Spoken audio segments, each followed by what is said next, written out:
अगर आप एक मेल हैं और आपको ऐसा लगता है कि आपकी सेंसिटिविटी उस हिस्से की बहुत ज़्यादा हो गई है, तो पहली बात तो ये क्यों हुई है और आप इसको कैसे कंट्रोल कर सकते हैं खुद से, ठीक है? तो उसके बारे में बात करेंगे और कौन-सा ऐसा ऑयल है जिसका आप इस्तेमाल करें, अगर आप इसको यूज़ करते हैं तो घर पे रह के ही आप ये सब कर सकते हैं। तो चलिए शुरुआत करते हैं आज के इस वीडियो की। सो मेरा नाम है एकता और आप देख रहे हैं बहुत ही प्यारा-सा चैनल एकता यूनिक। तो चलिए समझते हैं।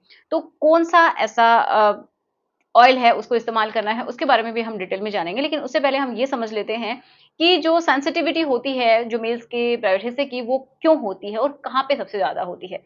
तो देखो, ये जो सेंसिटिविटी है, वो होती है मेनली उनका जो हेड वाला हिस्सा होता है, वहाँ पे। क्यों होता है ऐसा? तो सिंपली हम समझ सकते हैं कि वहाँ की जो स्किन होती है, वहाँ पे एक ही केराटिन की लेयर होती है, जो कि बहुत ही ये समझिए एक ही अगर लेयर है वहाँ पे और उसके नीचे क्या है अ, जो न्यूरॉन्स होते हैं, तो उनकी समझिए एंडिंग्स वहाँ पे होती हैं। तो सिंपली हम बात करें तो नर्व की एंडिंग्स वहाँ पे बहुत ज़्यादा पाई जाती हैं, जस्ट उससे नीचे। केराटिन की जो लेयर है, उससे नीचे की जो स्किन है, वहाँ पे ये मिलती है। तो अगर वो ज़्यादा एक्सपोज़ हो जाएँगी नर्व एंडिंग्स, तो वहाँ का हिस्सा क्या होता है, बहुत ज़्यादा सेंसिटिव हो जाता है।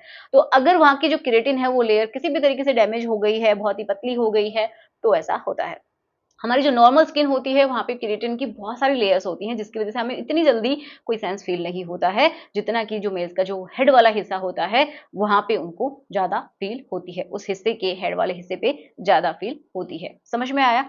तो अब ये डैमेज कैसे हुई? तो हो सकता है कि आपको कोई भी इन्फेक्शन हुआ होगा वहाँ पे, या फिर ऐसा भी हो सकता है आपने बहुत ज़्यादा रब किया है, या फिर आपने कोई भी ऐसे टॉयज़ इस्तेमाल किए हैं, जिसकी वज़ह से वहाँ की स्किन को किसी तरीके से डैमेज हुआ है। तो ये सारे कारण हो सकते हैं। एक क्या होता है कि कुछ लोगों को वहाँ पे अपने हाथों से रब करने की बहुत ज़्यादा आदत होती है, या फिर किसी भी सरफेस के ऊपर रब करने की आदत होती है, तो जिसकी वज़ह से भी ऐसा हो जाता है। तो सिंपली आपको समझ में आया, किसी भी तरीके से वहाँ की स्किन डैमेज हो गई है, जिसको हम केराटिन की लेयर बोल रहे हैं, वो अगर ऐसा हो गया है ना, तो ये प्रॉब्लम आ जाती है। अब देखो, क्या करना है आपको अ, उसके लिए आप खुद से ही क्या कर सकते हैं कि वहाँ पे आप मसाज करेंगे।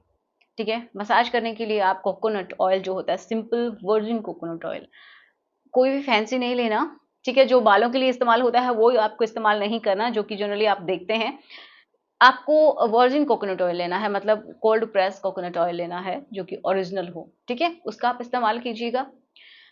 या फिर आप और भी अच्छा रिजल्ट चाहते हैं, तो उस ऑयल के अंदर आप 4 टू 5 ड्रॉप्स या फिर 6 ड्रॉप्स किसकी मिला सकते हैं, क्लोव ऑयल की। ठीक है, क्लोव ऑयल की मिला के अच्छे से मिक्स करके हल्के हाथों से उसको मसाज करते हैं अगर आप, तो वहाँ की जो सेंसिटिविटी है ना, वो रिड्यूस होती है। और ये समझिए जो स्टिमुलस है उनके पास पहुंचता है, जो सेल्स को बनाने का काम करती है। जो जो सेल्स बनती हैं तो ऊपर की एक लेयर बनती है, ठीक है? मतलब क्या हुआ कि वहाँ की जो नर्व की एंडिंग्स हैं, उनके पास मैसेज जाता है कि आप यहाँ पे क्या बनाइए, एक लेयर बनाइए। तो उसकी हेल्प से क्या होगा कि वो लेयर अगर बनती है तो सेंसिटिविटी रिड्यूस होती है, ठीक है? तो आप इसका इस्तेमाल कर सकते हैं। लेकिन हाँ, अगर आपको आपके हेड वाले हिस्से में या फिर वहीं कहीं आस-पास अगर आपको कट्स हैं, ठीक है? कोई इन्फेक्शन ऑलरेडी हो रखा है जो कि पेनफुल है, तो आप इस ऑयल का इस्तेमाल ना करें। मतलब इसमें जो लौंग का तेल आपने मिलाया है, वो आप ना मिलाएँ। उससे आपको इन्फ्लेमेशन हो सकता है, आपको दर्द हो सकता है और ज़्यादा आपको पेन हो सकता है, तो आप ऐसा ना करें, ठीक है? अब हम बात कर सकते हैं कि आप और किस तरीके से इसको ठीक कर सकते हैं। तो जब भी आप नहाने के लिए जाते हैं, तो आप मसाज कीजिए, ठीक है? उसके बाद आप क्या कर सकते हैं, जब नहाते हैं, उस समय आप ऊपर से गर्म पानी या फिर जिस जिस पानी से आप नहा रहे हैं, ठंडे पानी से, गर्म पानी से, वो अपने पार्ट को अच्छे से पकड़ेंगे। जो ऊपर हेड वाला हिस्सा है, उसी के ऊपर आप पानी डालेंगे, ठीक है? जिससे कि उससे भी वहाँ पे स्टिमुलस जाता है और वहाँ की लेयर फ़ॉर्म होने में हेल्प होती है। तीसरा, आप आपका जो थंब है, ध्यान से सुन लीजिएगा, बहुत अच्छे से ये चीज़ें काम करती हैं।